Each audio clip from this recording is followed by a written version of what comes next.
It's Monday, you know what that means? It's Injury Report right here on The Pass.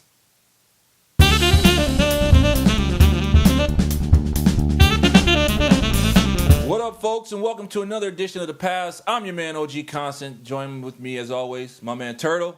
Obi Ron over there holding things down. Aloha. Today is Monday, post-NFL Sunday, so that means Injury Report right here on The Pass. So let's run down the list right quick, shall we? We have Teddy Bridgewater, high ankle sprain, Minnesota Vikings. Yeah, Derek Carr, high ankle sprain, Oakland Raiders. DeAngelo Williams, wow, high ankle sprain plus. That's interesting.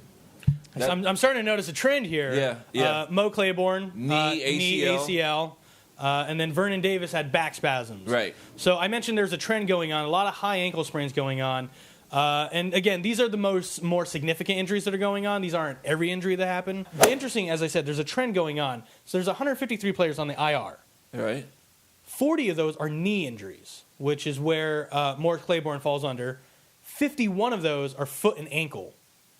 So we're starting to see a new trend where knees are, they're getting hit, but foot and ankle injuries are really starting to take a big blow. And you had a pretty interesting take on that. Well, it's just, I think it's just simply due to the advancement in protection devices for knees and stuff like that. There's nothing that exists for foot and ankles. So without getting all scientific and stuff like that, basically there's something there to protect the knee. There's nothing there to protect the foot and ankle. It is a weight-bearing joint, and when you lock the knee in place and you move the foot and ankle, you're going to cause stress on the knee. So I think that has a lot to do with it. Yeah, and with the size and the force that these guys are playing with, it's not surprising to see 90 of 150 injuries are in the legs. Yeah, and the foot and ankle injuries are seldom contact injuries. Right.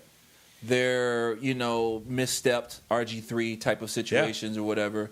So it's you're transitioning your own body weight is what's going on. It's a great point. 16 of those 51 foot and ankles, 16 of them are ruptured Achilles. That's no contact. That's not contact. Yeah. That's purely that's just anatomy physiology. Moving a big boy and boing. And in some cases, not even a big boy, because we saw the Redskins cornerback go down. He's not a big guy. He just planted and turned. The body can only deal with so much stress, and that just goes to show at what level that these guys play at that these things can just happen. It's like a race car. When you see a race car blow a tire, you're not shocked because it's being put to the test. That's what's happening. So who do you think has the biggggest impact? Good question. What's the biggest impact here? What team out of the ones we listed, who's going to suffer the most? Oh boy, well, first off, I think DeAngelo Williams, who has a high ankle sprain like the other guys, but I think his is probably worse than the others, which meaning to say. Bridgewater and Carr, I think, will be back in a week or so. So I don't think the impact there is going to be, even though they're the quarterbacks, right? I don't think the impact will be that bad because they'll be back sooner. DeAngelo Williams, on the other hand, we could be looking at 1 to maybe 3 or 4 weeks. But I'm actually going to go a little bit off that list, and because as you're going through and looking at all the list of the injuries, taking a look here, Detroit Lions lost 3 running backs this week. Yeah, that's a problem. That's a 3 big problem. Running backs. Bell went out with a knee. Owens and Riddick also both went out with hamstring. Yeah. Now, chances are probably one of these is going to be not so bad. It looked like Riddick's was not terribly bad, but with a hamstring, you never know. I think that's the biggest impact. You have 3 running backs to go down. That means you're not going to have a healthy running back core. That's right. You're not going to have a healthy running back core at least next week and possibly for the week after. So if I'm going to say biggest impact of injuries for week 5 next week, I'm going to go with the Detroit Lions. I think Vernon Davis, depending on how severe it is, they had an X-ray, came back negative. But when you're complaining of back spasms, that could be all kinds of different things. Mm-hmm.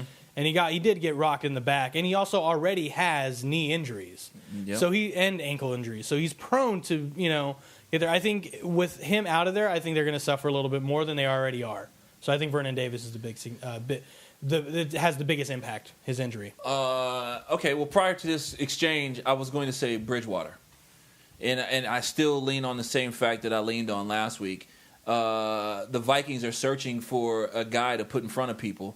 And if Bridgewater is down, that's going to be a huge impact because it leaves them nothing to rally behind and leaves them nothing to really control their offense. It's just a mystery over there. Yeah. So even if he's back and not 100%, it's going to be a problem, and it could be a problem for the future. But I think I'm going to roll with you on the Lions, only because of this though. yes, it depletes the depth chart, but the Lions are also in trouble with Calvin Johnson and his injuries. So now if you have an injured, depleted backfield and your main wide receiver is depleted, what are you going to do? You're going to be throwing a lot to Pettigrew and Golden Tate and all this other stuff, and that's going to limit your offense, which makes you easy to kind of defend. Easy pickings, yep. You're easy to defend. So I'm gonna ride with you on that one and say that it's gonna be the Lions' backs. It's going to be a lot of 3 and outs. Yeah, it is. Yeah. We definitely want to know what you guys think. Hit us up in the comments. Let us know how this impacted. 1, if you're a fan of these teams. 2, if it's affecting your fantasy league. Hit us up on all of our social media. We also have a podcast. Definitely rate and review and subscribe to that. We talk about a lot of different things on there. Hell yeah.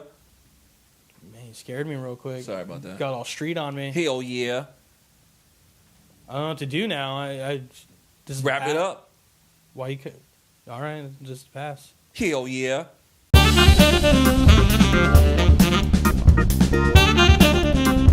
You know what injury had no impact? What? Josh McCown. Hell no. Tampa Bay Bucks win the game. Woo!